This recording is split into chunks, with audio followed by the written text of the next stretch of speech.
আজকে তোমাদের সঙ্গে আমি আমার একটা এক্সপিরিয়েন্স শেয়ার করি। 2023 সালের এপ্রিল মাস নাগাদ আমি জানতে পারি আমার থাইরয়েড আর ইউরিক অ্যাসিড লেভেলটা প্রচণ্ড বেশি। ডাক্তার তো ওষুধ দিয়েছিলেন, সেই ওষুধও খাচ্ছিলাম। পুরো 2023টা আমি সেই ওষুধটা খেয়েই কাটিয়ে দিলাম।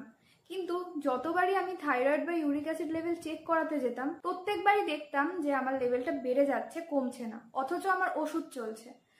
তখন আমি বুঝলাম যে শুধু ওষুধ খেয়ে কিছু হবে না, আমার ডায়েটেও চেঞ্জ করতে হবে। এরকম সময় আমি আমার একজন ফ্যামিলি ডক্টরের থেকে ডায়েটিশিয়ান অস্মিতা বিশ্বাসের খোঁজ পাই।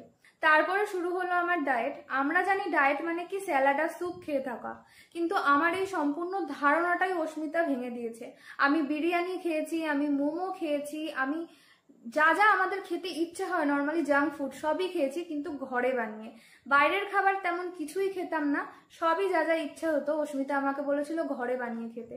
আর সব থেকে বড় কথা, এখনকার দিনে প্রোটিন পাউডার, বিভিন্ন সাপ্লিমেন্ট বা বিভিন্ন রকম জিনিস আমরা যেটা দেখি ডায়েটিশিয়ানরা সাজেস্ট করে, ও কিন্তু সেরকম কিছুই আমাকে সাজেস্ট করেনি। সম্পূর্ণ ঘরের খাবার, এমনকি বিভিন্ন জিনিস যেগুলোর আমি রেসিপি জানতাম না, কি রেসিপি বলে দেওয়া, আমাকে গাইড করা, কোন এক্সারসাইজটা আমার জন্য করলে ভালো হবে সেটা বলে দেওয়া।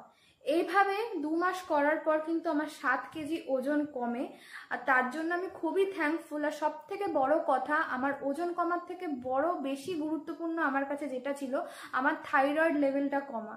ওর কাছে আমি যখন গিয়েছিলাম আমার থাইরয়েড লেভেল ছিল 4.74, আর যখন আমি তার 2 মাস পর আর কি থাইরয়েড লেভেলটা চেক করলাম, তখন আসলো 1.76। শুনতে এরকম মনে হলেও যাদের থাইরয়েড আছে তারা জানো এটা একটা হিউজ পরিবর্তন। মানে আমার তো মনে হয় যেন ধরে প্রাণ এসেছিল সেদিন আমি যখন থাইরয়েড রিপোর্টটা হাতে পেয়েছিলাম। আমি খুবই থ্যাঙ্কফুল অস্মিতার কাছে যে ওর জন্য আমি অনেকটা সুস্থ হতে পেরেছি। কন্ট্যাক্ট ডিটেলস আমি উপরে ক্যাপশনে দিয়ে দিচ্ছি।